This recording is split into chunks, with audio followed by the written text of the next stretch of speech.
नमस्कार मेरे प्यारे दोस्तों, स्वागत है आपका साक्षी की आवाज चैनल में।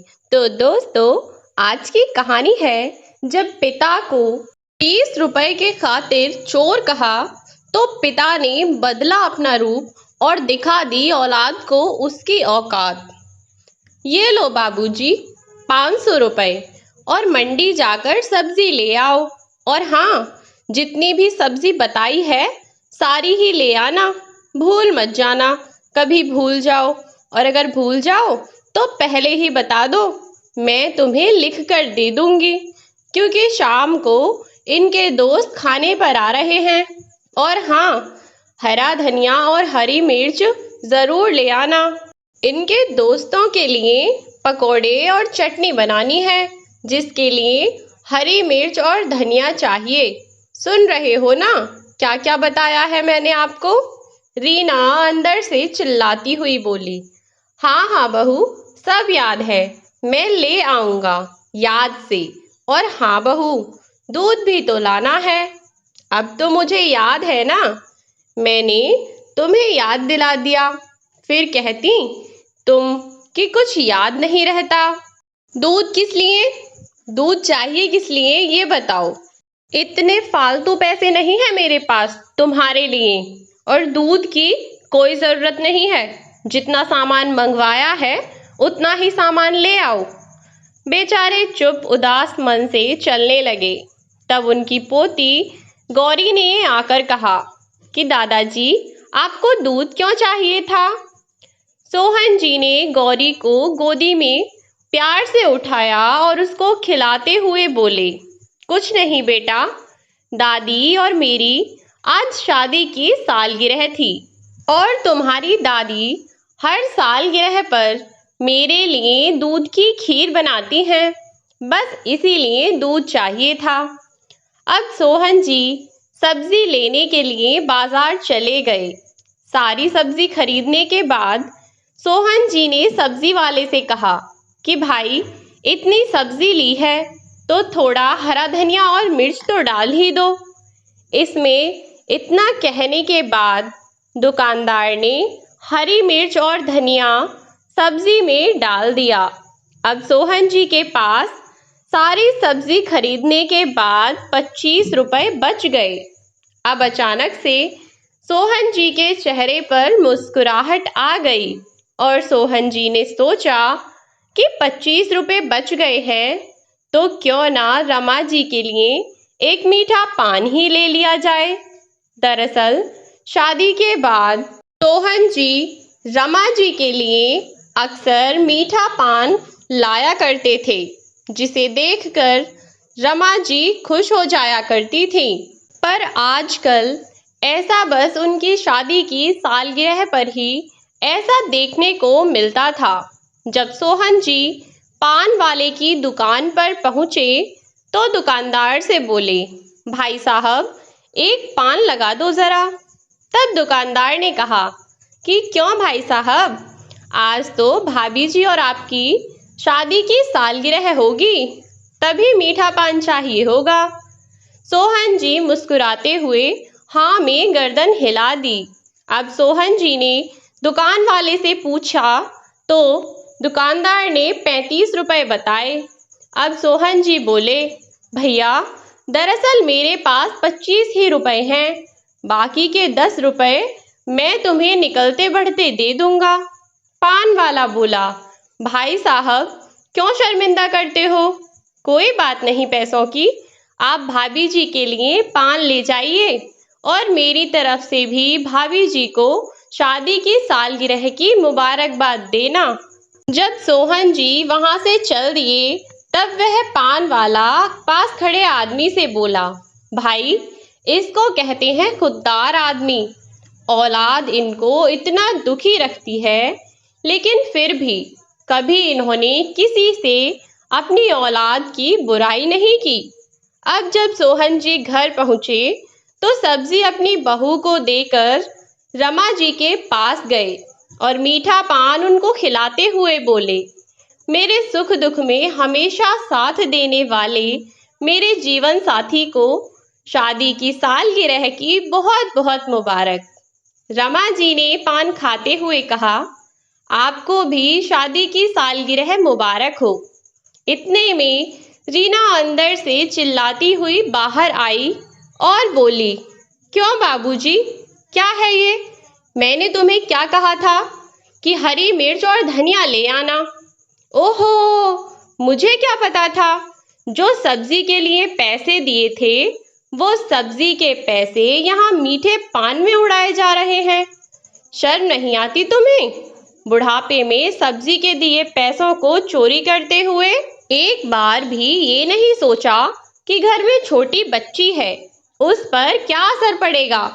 पहले क्या तुम दोनों के खर्चे कम थे? और अब समझ आ रहा है मुझे अच्छे से कि क्यों बार बार तुम मुझे दूध का बोल रहे थे। तुम्हारी जीभ चटकारे मांग रही होगी ना, खीर खाने के लिए, इसीलिए बार बार दूध का कह रहे थे। रमा जी बोली, नहीं बहू, ऐसी कोई बात नहीं है। तब रीना चिल्लाते हुए बोली, बस करो तुम तो, तुमने ही इन्हें चांद पर चढ़ा रखा है। अगले दिन सोहन जी सुबह उठे, नहा धोकर अच्छे कपड़े पहने और अपने बेटे से बोले कि राहुल, मेरी ज़मीन के कागज़ और बैंक की पासबुक ज़रा मुझे दे देना, मुझे कुछ काम है। राहुल ने पूछा, क्या काम है?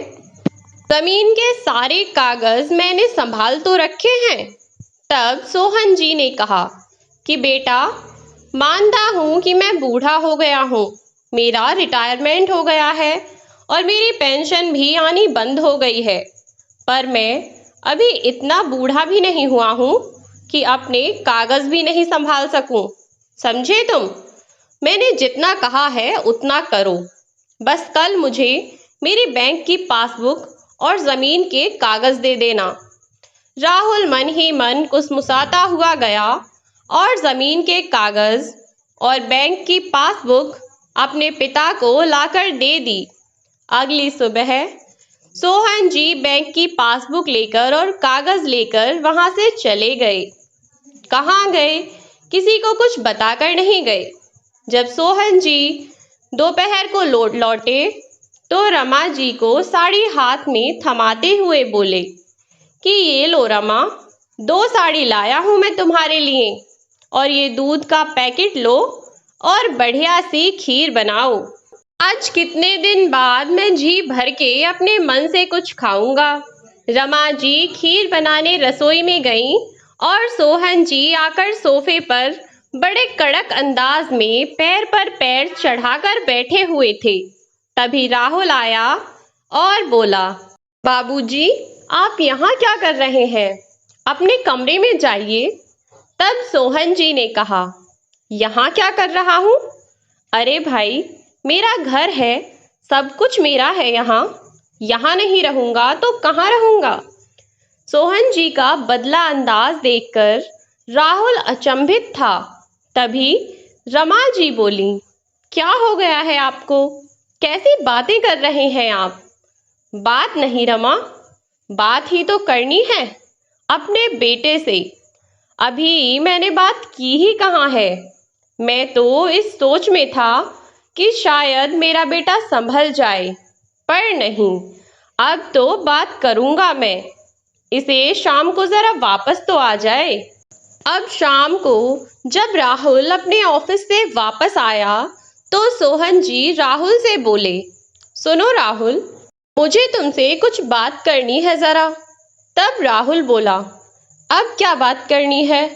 तब सोहन जी ने कहा कि बात ऐसे है कि ये घर मेरा है, तो इस हक से मैं जो चाहूँ करूँ, और अगर तुम इस घर में रहना चाहते हो तो ऊपर वाले फ्लोर पर रहने की इजाज़त तब मिल सकती है जब तुम मुझे 20,000 रुपये महीने किराया दो। और हाँ, घर के किसी भी काम में तुम्हारी माँ हाथ नहीं लगाएगी, घर का सारा काम तुम्हारी बीवी करेगी।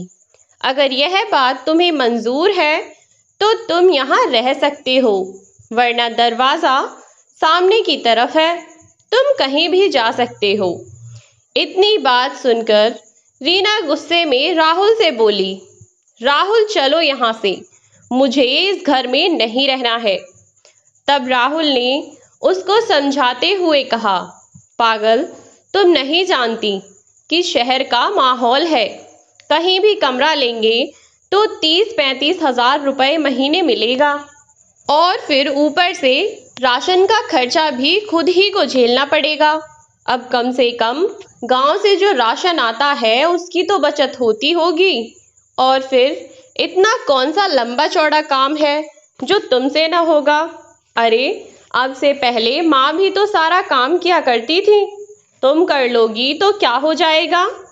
अब रीना का घर का सारा काम करती और रमा जी सुबह नहाकर अपने पूजा पाठ कर किसी और काम को हाथ न लगाती। दोनों लोग अब बस आराम से रहते और गौरी के साथ खूब मस्ती करते।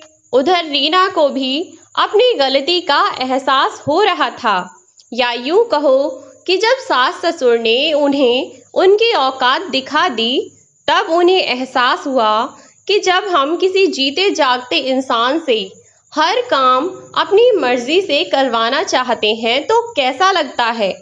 अब तो वह पूरा दिन काम में लगी रहती, अपनी बहू को यूं देख उन्हें कोई खुशी तो नहीं मिलती, पर करते भी क्या। जब बच्चे गलत रास्ते चलने लगे तो कई बार माँ बाप को उन्हें सही रास्ते पर लाने के लिए कुछ सख्त कदम उठाने पड़ते हैं। वहीं किया सोहन जी और रमा जी ने, जिसके कारण धीरे धीरे समय के साथ साथ राहुल और रीना को भी अपनी गलतियों का एहसास होने लगा था। अब राहुल और रीना ने अपने माँ बाप से अपने पीछे कामों के लिए माफ़ी मांगी और आगे से कभी भी ऐसी कोई गलती नहीं होगी इसका आश्वासन दिया और सभी सुखी सुखी रहने लगे। दोस्तों, ये थी हमारी आज की कहानी। एक और चीज़, मुझसे टाइपिंग एरर्स हो जाते हैं, ऐसा नहीं है मैं जानबूझ के करती हूँ, बट फिर भी हो जाता है। बट नेक्स्ट टाइम से मैं और अच्छे से कोशिश करूँगी कि मुझसे टाइपिंग एरर्स ना हो और मेरी वजह से आपको इतनी प्रॉब्लम फेस ना करनी पड़े रीडिंग के वक्त। I am heartily sorry for that. मिलती हूँ आपसे एक ऐसी ही नई कहानी के साथ नई वीडियो में। तब तक के लिए चैनल को सब्सक्राइब कर दें, वीडियो को लाइक और शेयर करना बिल्कुल ना भूलें। बाय बाय मेरे प्यारे दोस्तों।